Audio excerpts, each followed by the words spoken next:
십자가에서 죽으신 사랑과 은혜가 풍성하신 하나님 아버지, 지난밤에도 저희들 모든 실톱 가족에게 하루의 피로를 풀 수 있는 잠을 주셔서 쉬게 하시고, 또 이 아침에 새날을 허락해 주시니 참으로 감사합니다.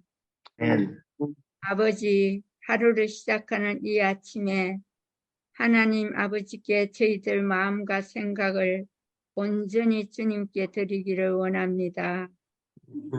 겸손한 마음으로 주님을 의지하며 나아가오니 하나님, 오늘 하루의 삶 가운데 저희들을 통해 온전히 하나님의 영광만 드러나게 하옵소서. 아멘. 주님께서 주시는 은혜와 능력으로 오늘 하루를 살아가게 하여 주시옵소서. 아멘.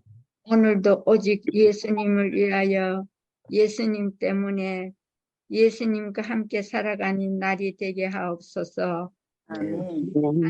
아버지, 오늘 저희들에게 건강을 주셔서 저희들에게 맡겨진 일에 기쁨과 즐거움으로 최선을 다할 수 있게 하여 주시옵소서. 아멘. 이 아침에 저희들 영원히 하나님을 송축합니다. 우리를 죄에서 살리신 그리스도를 찬양합니다. 아멘. 오늘 하루의 삶 안에서 저희들 입술에서 찬양이 끊이지 않게 하옵소서. 아멘. 오늘 하루의 삶을 주님께 의탁하며 우리의 모든 것 되시는 예수 그리스도의 이름으로 기도합니다. 아멘.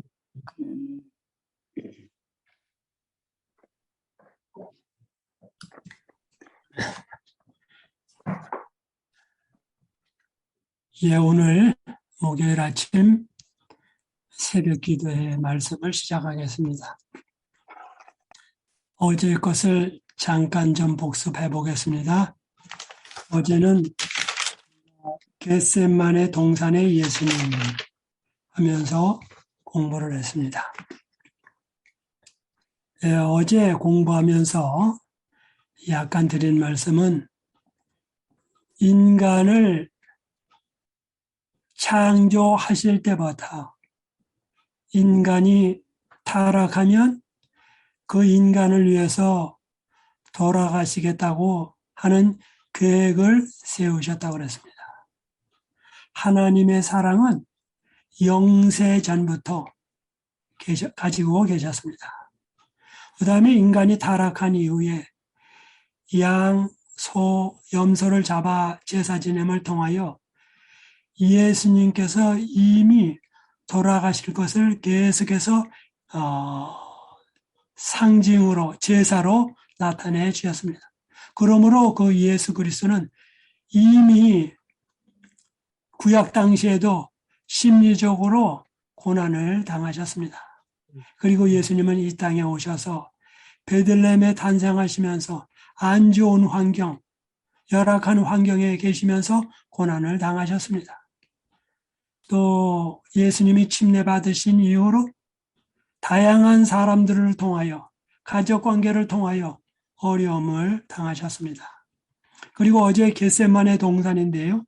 겟세마네 동산에 예수님은 가룟 유다가 잡으러 오는 것을 다 알매도 불구하고 그 겟세마네 동산으로 들어가셨습니다.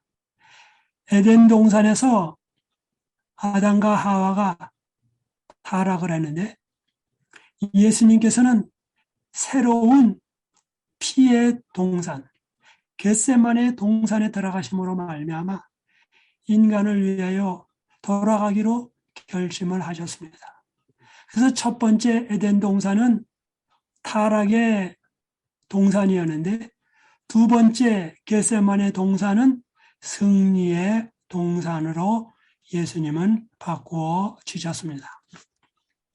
오늘은 십자가에 달리신 하나님, 과정책에 그렇게 적었습니다. 때로는 우리가 흔히 말합니다. 십자가에 달리신 예수님에 대하여 공부하려고 합니다.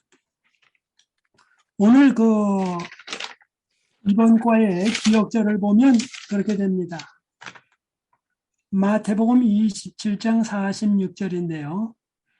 제9시쯤에 예수께서 크게 소리질러 이르시되 엘리 엘리 라마 사박다니 하시니 이는 곧 나의 하나님 나의 하나님 어찌하여 나를 버리셨나이까 하는 뜻이라. 이것이 13과의 기억절입니다. 이 말씀은 예수님의 가상칠언 가운데 제일 가운데 네 번째 있는 말씀입니다. 그런데 오늘 수일소지에 십자가에 달리신 하나님 하는데 십자가의 핵심을 얘기하는데 수일소지에는 마태복음 27장 46절이 빠졌습니다. 그래서 제가 아니 13과의 기억절이 46절인데 그리고 핵심으로 다루는 것이 수일소지인데 46절이 빠졌어요. 그런데 제가 자세히 읽어보니까 가운데 예수님께서 십자가에 달려 돌아가실 때 당시 대부분의 사람들이 이해하고 있었던 것보다 더 중대한 일이 일어나고 있었다. 각 사건들마다 무슨 일이 일어나는지 알려주는 어떤 중요한 단서들을 포함하고 있는가. 그러면서 세 개의 성경절을 제시했습니다. 그리고 난 다음에 자세히 보니까 그거 빼놓고 나머지 전체가 다 수일소지가 마태복음 27장 46절을 설명하고 있었습니다. 그래서 성경절은 없지만 내용으로 가득 차다 하는 것을 말씀드립니다. 먼저 기억절에 있는 말씀을 좀 읽어드립니다. 제9시쯤에 예수님께서 아침 9시에 제사 지낼 때에 십자가에 달리셔서 오후 3시 저녁 제사 지낼 때에 돌아가셨습니다. 즉 6시간 십자가에 계셨습니다. 근데 여기 이렇게 말합니다. 제9시쯤에 그러니까 이건 유대인의 시간을 오늘날 우리 시간으로 환산하면 오후 3시죠. 예수께서 크게 소리질러 이르시되 예수님은 다른 것으로 돌아가신 것이 아니라 크게 소리 질르셨다고 그랬습니다. 즉 죄의 짐을 통하여 심장이 터지셔서 돌아가셨습니다. 이르시되 엘리 엘리 라마 사박다니 하시니 나의 하나님 나의 하나님 이는 곧 나의 하나님 나의 하나님 나의 아버지 나의 아버지가 아니라 그의 마음속에 감정적으로 멀리 계신 것처럼 느꼈습니다. 그래서 나의 하나님 나의 하나님 어찌하여 나를 버리셨나이까 하는 뜻이라. 버리셨나이까 이미 버리신 것으로 느끼셨습니다. 우리의 죄의 짐을 지셨기 때문에 하나님은 그를 우리의 죄짐 때문에 버리실 수밖에 없으셨습니다. 그런데 이 말씀은 시편 22편 1편에서 가져온 것입니다. 시편 22편 1편. 근데 이 시편 22편은 다윗의 시인데요. 다윗은 일찌감치 청년 때 기름 부음을 받았습니다.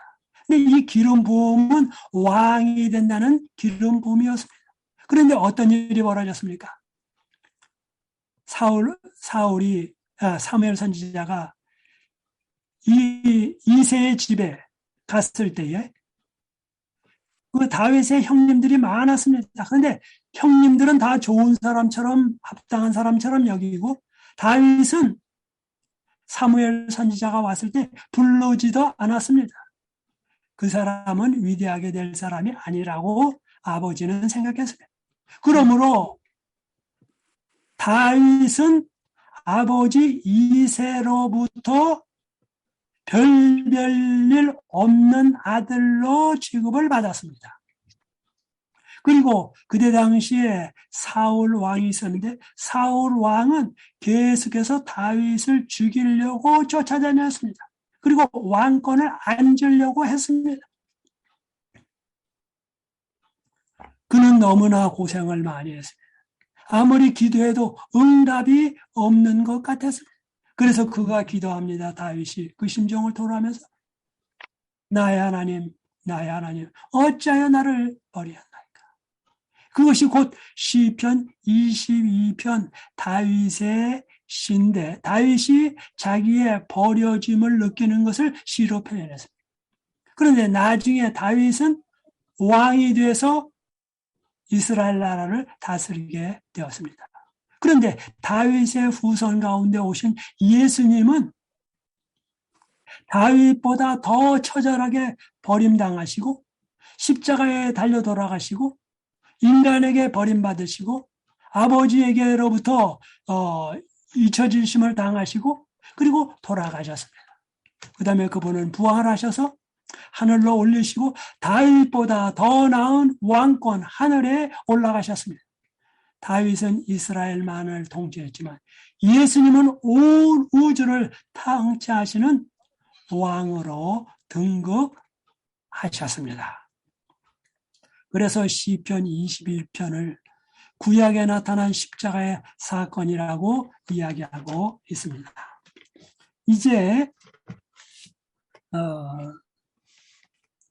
그 앞부분부터 읽어 나가겠습니다. 이것이 지금 마태복음 27장 46절을 잘 설명하기 때문에 읽어 나가겠습니다. 십자가의 죽음은 로마인들이 집행했던 가장 가혹한 형벌 중 하나였다. 인간 세계에서 가장 가혹한 형벌 중에 하나였습니다. 그것은 가장 잔혹한 죽음으로 간주되었다. 죄 많은 인간이 그런 식으로 죽는다 해도 비참한 일이겠거늘 하물며 하나님 아들께서는 얼마나 더 참혹한 일이었겠는가. 우리는 예수께서 우리와 같은 연약한 인간의 몸을 취하시고 이 땅에 오셨음을 기억해야 한다. 매맞으시고 채찍에 찢기시며 손과 발이 못 박히신 상태에서 자신의 체중에 의해 상처가 찢길 때에 느꼈어야 했던 육체적인 고통은 이루 말할 수 없는 것이었을 것이다. 이것은 가장 악랄한 범죄자에게도 가혹한 것이었는데 그 누구보다도 무고하신 예수님께서 이러한 최후를 맞으신 것은 얼마나 불공정한 일인가. 그런데 여기가 중요합니다. 그러나 우리가 알다시피 예수님께서는 그분이 겪으신 육체적인 고통보다 더 극심한 심령의 고통을 겪으셨다. 마태, 마가, 누가, 요한복음에 보면 예수님의 십자가에 달려 돌아가실 때 육체적인 고통에 대하여는 별로 언급을 안 했습니다. 그 이유는 더 큰 고통이 있으셨기 때문에 그렇습니다. 그리고 난 다음에 들어가야 할 말이 오늘 기억자리에 있는 말씀입니다. 다시 한번 읽어드리죠. 제9시쯤에 예수께서 크게 소리질러 이르시되 엘리 엘리 라마 사박다니 하시니 이는 곧 나의 하나님 나의 하나님 어찌하여 나를 버리셨나이까 하는 뜻이라. 네, 목사님 여기에 성경절이 마태복음 27장 46절로 쓰여 있어야 되는데 45절로 쓰여 있는 거예요. 그거는 제가 아직 안 했습니다. 45절은 이제 할 겁니다. 예. 네. 그러니까 지금 제가 읽은 것까지가 27장 46절에 관한 내용으로 설명드리고요. 이제 굵은 글씨 그 밑에 거 좀 설명합니다. 예수께서 십자가에 달려 돌아가실 때 당시 대부분의 사람들이 이해하고 있었던 것보다 더 중대한 일들이 일어나고 있었다. 각 사건들마다 무슨 일이 일어났는지 알려주는 어떠한 중요한 단서들을 포함하고 있는가. 이제 마태복음 27장 45절로 들어갑니다. 제6시로부터, 즉 오늘날 시간으로 말하면 정오 때부터 온 땅에 어둠이 임하여 제9시까지 계속하더니, 여기 6시로부터, 즉 12시로부터 아침 9시서부터 이제 십자가에 달리셨다가 오후 3시에 돌아가시는데, 정오, 즉 가장 태양빛이 아주 잘 비칠 때, 뜨거울 때, 그런데 그때 어떤 현상이 일어나냐면 바로 태양이 빛을 잃었습니다. 일식이 아닌데도 바로 모든 인류에게 지금 무슨 일이 벌어지는지를 알려주시기 위해서 그렇게 하셨습니다. 그런데 태양을 만드신 분이 지금 돌아가십니다. 그러므로 예수 그리스도는 모든 것에 태양 되시는 분이시고, 태양의 주인, 인간의 주인, 천사의 주인, 온 우주 만물의 근원 되시는 분이 십자가에 달려 돌아가십니다. 그러므로 시대의 소망은 말합니다. 태양도 빛을 비치기를 멈췄다. 바로 태양의 모든 것에 태양 되시는 분이 돌아가십니다. 바로 십자가가 얼마나 중요한지를 설명하는 것입니다. 그 다음에 51절, 52절입니다. 이에 성소 휘장이 50절부터 읽겠습니다. 예수께서 다시 크게 소리 지르시고 영원히 떠나신다. 그런데 예수님께서 이 네 번째 말씀 엘리 엘리 라마 사박다니 하실 때 그 앞에 보면 제9시쯤에 예수께서 크게 소리 질렀다 그랬습니다. 그 다음에 50절에 보니까 예수께서 다시 크게 소리 지르시고 영원히 떠나시다. 예수님이 돌아가셨습니다. 크게 소리 지시고 그의 심장이 파열돼서 그분은 돌아가셨습니다. 51절입니다. 이에 성소 휘장이 위로부터 아래까지 찢어져 둘이 되고, 구약에 계속해서 지금까지 제사 지내고 했던데, 근데 성소와 지성소 사이에 휘장이 있는데, 그러므로 휘장이 있어서 제사장은 지성소에 못 들어갑니다. 그런데 그 성소와 지성소 사이에 갈려져 있는, 나눠져 있는 그 휘장이 밑에서부터 위로 찢어지면 사람이 찢었다고 말할 수 있는데 위로부터 아래까지 찢어졌습니다. 이것은 하나님께서 찢으신 것입니다. 이제는 더 이상 피가 필요 없다. 제사가 필요 없다. 왜요? 제사의 원형 대신 예수님이 십자가에 달려 돌아가셨기 때문에. 그러므로 더 이상 제사는 필요 없는 것입니다. 그러므로 이제 제사장이 그 지성소를 다 볼 수 있는 것처럼 이제는 우리가 아버지 앞에 나아갈 수 있게 되었습니다. 예수님의 십자가에 달려 돌아가심을 통하여. 그 다음에 말합니다. 땅이 진동하며 바위가 터지고 땅이 흔들리고 합니다. 사람들은 땅은 안전하다고 생각하는데 땅이 진동합니다. 바위가 터집니다. 그리고 무덤들이 열립니다. 오늘 흔히 생각하기를 무덤이 어떻게 열리나. 우리 한국의 무덤은 이렇게 밑에 있어가지고 이렇게 반타원형이죠. 근데 이스라엘의 무덤은 주로 절벽의 벽에 있습니다. 그래서 열립니다. 자던 성도의 몸이 많이 일어나되 예수의 부활 후에 저희가 무덤에서 나와서 거룩한 성에 들어가 많은 사람에게 보이니라. 예수님께서 금요일날 돌아가실 때 생명을 버리셨습니다. 생명을 인간을 위해서 주셨습니다. 그런데 주시면서 버리셨기 때문에 뭐가 됩니까? 자던 성도의 몸이 많이 일어나되 생명을 내어놓으심을 통하여 생명이 다시 일어나게 됩니다. 생겨나게 됩니다. 예수의 부활 후에 일요일 날 예수님께서 부활하실 때에 저희가 예수님과 함께 나와서 거룩한 성 예루살렘에 들어가 많은 사람에게 뭐 했다고요? 바로 예수님이 부활해서 나오실 때 우리도 무덤에서 같이 나왔다. 그래서 그것을 증거했습니다.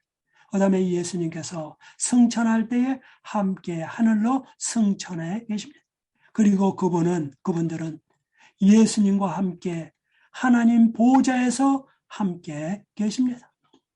이것이 바로 부활의 첫 열매입니다. 그 다음에 마가복음 15장 38절인데요. 같은 말씀입니다. 이에 성소위장이 위로부터 아래까지 찢어져 둘이 되니라. 제사제도가 완성된 것입니다. 다 이룬 것입니다. 예수를 향하여 섰던 백부장이 그렇게 운명하심을 보고 가로되 이 사람은 진실로 하나님의 아들이었도다 하더라. 백부장, 예수님을 십자가에 못 박을 때에 모든 것을 관장했던 로마 사람 백부장이 그렇게 운명하심을 보고 가로되 이 사람은 진실로 하나님의 아들이었다. 바로 십자가의 사건을 통하여 백부장이 예수님을 알게 되었습니다. 그러므로 십자가의 사건은 온 우주에 하나님의 사랑을 드러내고 예수님의 사랑을 드러내고 바로 전도회를 하신 것입니다. 그리고 그 열매가 누굽니까? 백부장이 그렇게 운명하심을 보고 가로되 이 사람은 진실로 하나님의 아들이었도다 하더라. 이렇게 말하게 되었습니다. 이제 다시 그 밑에 있는 과정책을 읽어드리겠습니다. 이제 다시 이렇게 말하면서 마태복음 27장 46절 그 나의 하나님 그것을 다시 설명하는 구절들이 나옵니다. 단지 무고한 한 사람의 부당한 죽음 이상의 어떠한 중대한 일들이 일어나고 있었음이 분명하다. 성경에 따르면 우리 죄에 대한 하나님의 진노가 예수께 쏟아 부어지고 있었다. 그래서 예수님은 뭐라고 말씀하십니까? 나의 하나님, 나의 하나님. 울부짖습니다. 그 밑에 다시 나옵니다. 예수께서는 십자가에서 말할 수 없는 육신의 고통을 당하셨지만 그분을 정말로 고통스럽게 했던 것은 그분이 홀로 감당하셔야만 했던 인류의 죄의 무게였다. 그래서 시대의 소망은 얘기를 합니다. 예수님께서 얼마나 이 영적 고통이 심하든지 육신의 고통을 잊으셨다 그랬습니다.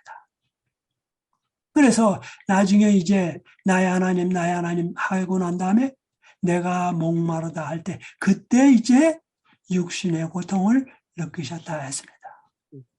영적 고통이 하도 크기 때문에 다른 고통을 잊으셨다고요. 그 다음에 이렇게 말합니다. 시대의 소망 78장 갈바리를 읽고 묵상해 보십시오.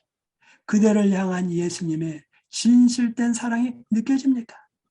예수님께서는 십자가 위에서 온 세상의 죄에 대한 하나님의 의로운 진노를 겪으셨다. 예수께서는 인간이 알고 경험할 수 있는 모든 어떤 고난보다도 훨씬 더 깊고 어둡고 고통스러운 고난을 겪으셨다. 영감의 말씀 맨 밑에 보겠습니다. 예수께서 당하신 고통의 진정한 국면. 이것은 역시 또 오늘 기억절을 다시 설명하고 있습니다. 그분을 억누르고 있는 것은 죽음의 공포가 아니었다. 이미 예수님은 겟세마네 동산에서 죽기로 결심하셨습니다. 그리고 그분은 찬송하면서 담대히 겟세마네 동산을 가셨습니다. 그분에게 알 수 없는 고민을 자아내게 한 것은 말할 수 없는 고민을 자아내게 한 것은 십자가의 고통과 치욕이 아니었다. 십자가의 고통과 치욕이 아니었다. 그런데 오늘날에 멜 깁슨 같은 영화, 패션 오브 크라이스트 같은 영화를 보면 그 채찍질만 많이 강조합니다. 그런데 우리들은 그 이상을 보아야 합니다. 그리스도께서는 고통당하는 자 중에서 제1인자이셨으나 그분의 고통은 죄의 유해성을 느끼는 데서 오는 고통. 죄가 하나님과 인간을 분리시켜놓고 정말 모든 인간이 죽어야 되는 그것. 그 다음에 이렇게 말합니다. 인간이 죄에 익숙해 있기 때문에 죄의 흉악성을 알지 못한다는 것을 아시는 데서 오는 고통이었다. 그러함에도 불구하고 인간이 죄를 잘 몰라요. 얼마나 예수 그리스도를 거절하면 영원한 멸망을 당하게 되는데 그것도 모른다고 말입니다. 기도합니다. 예수님을 너무나 고통스럽게 했던 죄가 저에게도 혐오스러운 것이 되기를 바랍니다. 우리가 죄를 미워할 때 죄를 안 짓게 됩니다. 그러나 많은 사람들이 죄를 우습게 여깁니다. 죄를 멀리하고 극복하기 위해 예수님의 십자가 앞으로 날마다 나아가 죄의 실체를 깨닫고 그래서 십자가는 죄의 실체를 알게 해주는 도구입니다. 회개하며 하나님의 은혜로 옷 입고 살아가게 해 주시옵소서. 아멘. 예수님은 우리를 위해서 십자가에 달려 돌아가셨습니다. 육신의 고통도 큰 것이었지만 예수님은 우리의 모든 죄짐, 아담과 하로부터 시작해서 주님 오실 때까지 모든 사람이 범죄하는 짐. 그런데 예수 그리스도를 영접하면 예수님으로 말미암아 우리가 용서받습니다. 그런데 인간의 모든 짐 다 지시고 십자가에 돌아가셨습니다. 누구든지 예수님을 영접하고 예수님께 간증하면 우리가 예수님께로부터 용서받고 하늘에 가서 영원토록 살 수 있게 됩니다. 그러나 거절하면 그들은 멸망을 당할 수밖에 없습니다. 멸망당하는 것은 용서를 안 베풀어서가 아니라 용서를 베풀었음에도 불구하고 선물을 거절했기 때문에 그렇게 되는 것입니다. 사랑하시는 교님 여러분, 우리가 지금 시간이 있을 때 주님을 깊이 마음속에 모시고 예수님과 함께 매일매일 그리스도 안에서 죽는 경험을 하시게 되기를 바라면서 아침 말씀 마치겠습니다. 아멘. 감사합니다. 이 시간 우리 김양숙 집사님 기도해 주시겠습니다. 하늘에 계신 하나님 아버지, 이번 주일 아침마다 정말 예수님의 십자가의 그 고난을 우리가 다시 깨닫게 해주시고 마지막에 십자가에서 돌아가셨을 때의 그 장면을 우리가 다시 한번 오늘 아침 생각하게 됩니다. 아버지, 예수님의 육체적인 고통에 우리는 너무나도 집착했지만 우리의 죄의 흉악성이 얼마나 큰 것을 깨닫게 하여 주시옵소서. 주님, 매일매일 정말 갈바리 십자가의 예수님을 생각하면서 우리 안에 모든 것들 자신이 죽게 하여 주시고 예수님 안에서 다시 살아남을 맛보게 도와주시옵소서. 주님, 우리 자신뿐만 아니라 우리의 이웃들, 우리의 자녀들이 이러한 것들을 깨닫게 하시고 정말 십자가에 돌아가기까지 우리의 죄를 짊어지신 그 예수님을 보게 하여 주시고 우리가 다른 사람들을 그 안타까운 심정으로 영혼을 주께로 인도할 수 있는 저희들 되게 도와주시옵소서. 아버지, 매일매일 칼바리 십자가를 명상하며 살아가는 저희 모두가 되게 도와주시옵소서. 아멘. 때때로 우리는 너무 자신의 일에 집착하고 맙니다. 아버지, 우리의 눈을 예수님께 향하게 하여 주시고 참으로 다시는 예수님을 십자가에 못 박는 일들이 일어나지 않게 도와주시옵소서. 주님, 아멘. 오늘 하루도 우리와 함께 하시고 우리가 정말 예수님과 함께 할 때에 참된 마음의 평안과 기쁨이 있다는 것을 깨닫게 도와주시옵소서. 이 아멘. 모든 말씀 예수님 이름으로 간절히 기도드리옵나이다. 아멘. 아멘.